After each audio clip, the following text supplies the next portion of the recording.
111 GO రద్దు చేసినప్పుడు పర్యావరణం గుర్తుకురాలేదా అని కేటీఆర్ను ప్రశ్నించారు బీజేపీ నేతలు. హైదరాబాద్ లోకల్ ఎమ్మెల్సీలో మజ్లిస్ను గెలిపించేందుకు బీఆర్ఎస్ కాంగ్రెస్ ఒక్కటయ్యాయని ఆరోపించారు. ఇక హైదరాబాద్ సిటీని ఎంఐఎంకు అప్పగించేందుకు రెండు పార్టీలు కుట్ర చేస్తున్నాయన్నారు. పీఎం స్వనిధితో రాష్ట్రంలో 4,26,000 మంది స్ట్రీట్ వెండర్స్ కు లబ్ధి కలిగిందన్నారు బీజేపీ నేతలు.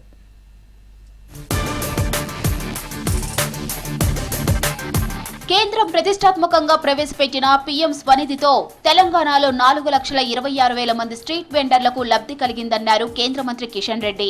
రాష్ట్రంలో 1,240 కోట్లకు పైగా రుణ సహాయం అందజేసినట్లు చెప్పారు.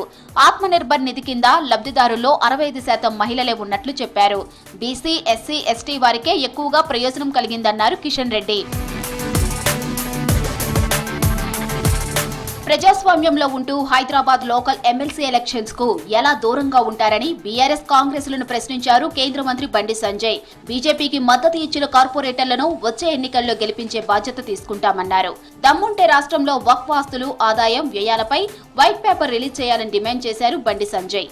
దురదృష్టవశాత్తు ఈ తెలంగాణ రాష్ట్రంలో హైదరాబాద్ లోకల్ బాడీ ఎమ్మెల్సీకి జరుగుతున్న ఎన్నికల్లో బీఆర్ఎస్ పార్టీ, కాంగ్రెస్ పార్టీ ఈ రెండు పార్టీలు ఎన్నికలకు దూరంగా ఉండడం, ఓటింగ్ కు దూరంగా ఉండడం, ఇలా ప్రజాస్వామ్యానికి విరుద్ధం. వీళ్ళు నక్సలైట్ల వారసులుగా వివరిస్తున్నారు. వీళ్ళు అది కూడా గొప్ప ఎప్పుడు రావచ్చు. నక్సలైట్ల వారసులు కూడా గొప్ప ఎప్పుడు దౌర్భాగ్య పరిస్థితి ఉన్నది తెలంగాణ రాష్ట్రంలో. ఎన్నికలను బహిష్కరించే ఎన్నికలకు దూరం ఉండేవాళ్ళు ప్రజాస్వామ్యవాదాలు కాదు. వాళ్లకు ప్రజాస్వామ్యం నమ్మకం లేనట్టే. 111 జీవో రద్దు చేసినప్పుడు బీఆర్ఎస్ వర్కింగ్ ప్రెసిడెంట్ కేటీఆర్ కు ప్రకృతి గుర్తు రాలేదని ప్రశ్నించారు BJP MP Raghunandan Rao. 111 GO పరిధిలో ఫామ్ హౌస్లు కట్టుకోవడానికి బీఆర్ఎస్ హయాంలో ఎలా పర్మిషన్లు ఇచ్చారని ప్రశ్నించారు. కాంగ్రెస్, బీఆర్ఎస్ నాణేనికి బొమ్మ బొరుసు లాంటివన్న రఘునందన్ రావు ఇద్దరు సిద్ధాంతాలు ఒకటేనని చెప్పారు.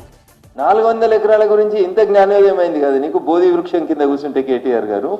మరి జీవో 111 ఎత్తేసి లక్షలాది ఎకరాల భూముల్ని కాంక్రీట్ జంగల్ గా మార్చేందుకు మీరు మీ ప్రభుత్వం 10 ఏళ్లు ప్రయత్నం చేసి ఈడ పడితే ఆడ ఎట్లా పడితే అట్లా ఫామ్ హౌస్లు కట్టుకోవడానికి అనుమతి ఇచ్చి ప్రకృతి విధ్వంసం జరిగిన మీ 10 సంవత్సరాల పాలనలో ఎందుకు గుర్తుకు రాలేదు మీకు? మంచిర్యాల జిల్లాలో ధాన్యం కొనుగోలు కేంద్రాలను పరిశీలించింది బీజేపీ కిసాన్ మోర్చా బృందం. మోర్చా నేషనల్ సెక్రటరీ మధుసూదన్ రెడ్డి ఆధ్వర్యంలో స్థానిక రైతులతో మాట్లాడి వారి సమస్యలను తెలుసుకున్నారు.